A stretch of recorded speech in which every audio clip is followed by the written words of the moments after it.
Hello, welcome to Mama Sue's Kitchen. I hope you're having a great day today.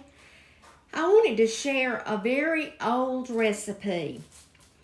There's a lady in our church, Cathy Robertson, that has told me that she makes these butter rolls, and it was, I think, her granny's recipe, but Harold likes an Alabama author, Rick Bragg, and he's read almost all of his books, and the last one that he got has recipes from his grandmother in it. And one of her recipes in the cookbook, or not, it was not a cookbook, in the book, was for butter rolls. Now, she said, of course, she makes homemade biscuits, but she said the ones you buy in a can taste good also. And I'm doing the recipe today with canned biscuits because if you already make your biscuits, you know how. If you don't, I want to show these young mothers and working moms that you can make this and it will be just as good, according to Rick's granny, if you use the canned biscuits. Now, the first thing that I'm going to do is I'm going to cut these biscuits in fourths.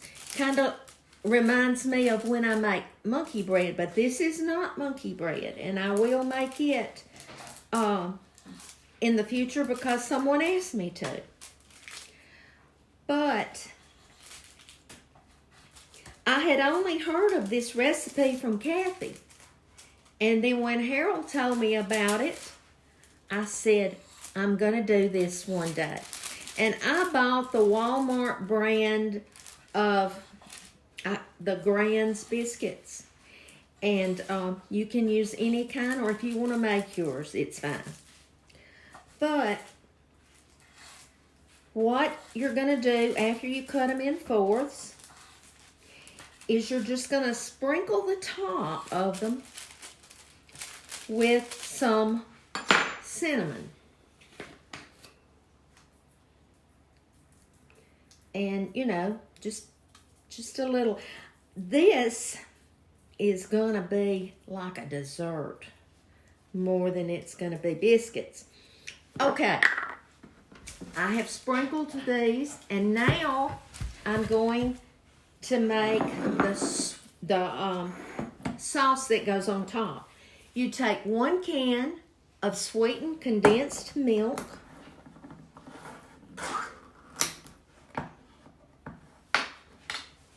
And you're going to pour that in a bowl.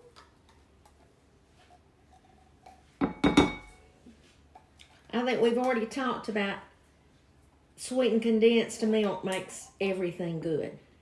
And then Rick's grandmother said she put that much whole milk in hers. She just filled this sweetened condensed milk can with whole milk.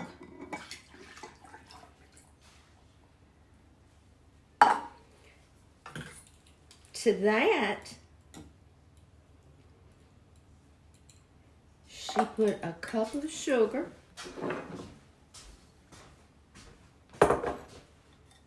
a teaspoon of cinnamon. We've already sprinkled it, but we're going to add a teaspoon. And I thought it was kind of funny because the granny said, don't try to get that cinnamon to mix up because it's not. It's just going to float. But the last thing is a teaspoon of vanilla. Now we're going to mix all that together.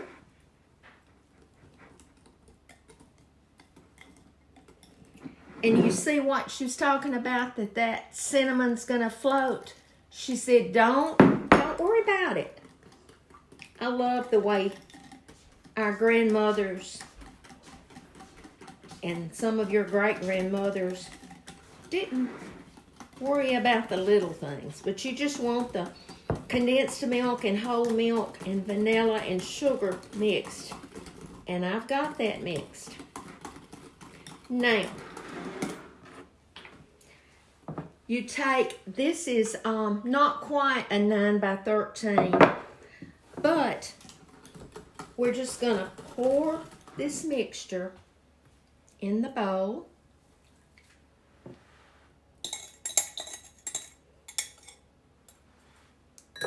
Uh-oh, making a mess.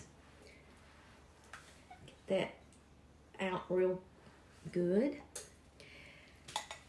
Then you're going to take your biscuits and you're going to drop them in there. And she said you don't want them to touch any more than they have to.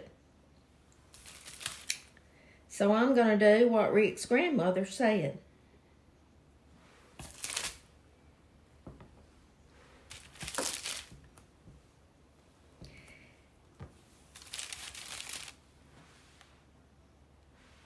And then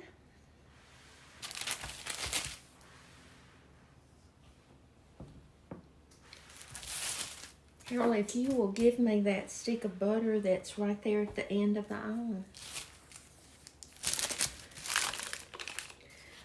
All right, this is what they said in the book. She said, touch them and they'll bob back up, but you're just wanting to kind of get them coated. Okay. And the very last thing is you take a stick of butter and you're just going to cut it. This is cold butter. Going to cut it into slices and put it all over. Now, let me tell you, this is a rich dessert. But I just can't imagine how good this was back then. This was a good dessert. It kind of reminds me, and I haven't tasted it, but I'm thinking it's going to be similar to a cobbler inside. All right, I have preheated my oven to 350 degrees. The recipe says you cook it anywhere from 30 to 40 minutes. But halfway through, she says, take it out, take a spoon, and turn over each one of these. So right now, I'm going to put it in my oven, and I'm going to set the oven for 15 minutes so I can turn them over.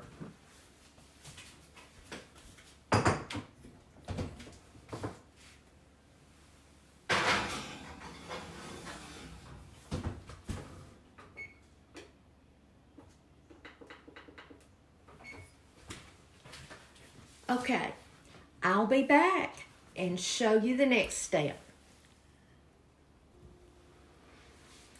Well, I got them out of the oven. They cooked 40 minutes and they smell so good. Now what I did, after 15 minutes, I took my spoon and I didn't even take them out of the oven. I just pulled the little shelf out and turned them over like that, every one of them. They're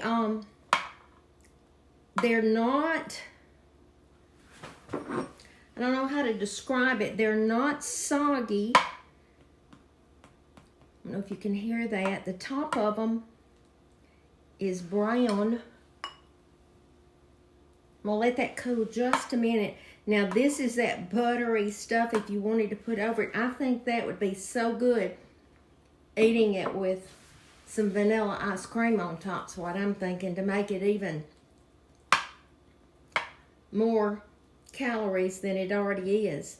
But you know, this is not something that you would fix often, but it's something that you might have had when you were younger, if you went to visit your grandmother or whatever, and it's just called butter rolls.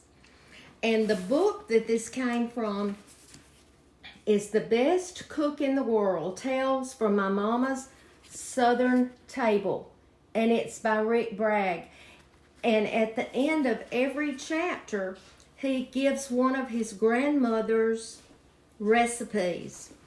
And I haven't read the book. Harold is almost finished, and then I'm going to read it. But he shared a lot of the recipes and some of the things she cooks like me with her green beans and things like that. But there's some things that I haven't tried that I am definitely going to try. But before you leave with me today, I wanted to tell you that I hope that you will remember to be salt and light. This morning I was reading in the Bible, and it was another familiar scripture, but it's where we're told, why do we look at our neighbor, the speck that's in his eye, when we have a plank in ours, which means we find fault in others, but we're probably just as much as at fault, if not more, than those that we're pointing a finger at. You know, if we just would show love, that's what we need in this world, to be salt and light and show the love of Jesus. Well, I'll be back soon. Thank you for joining me every day.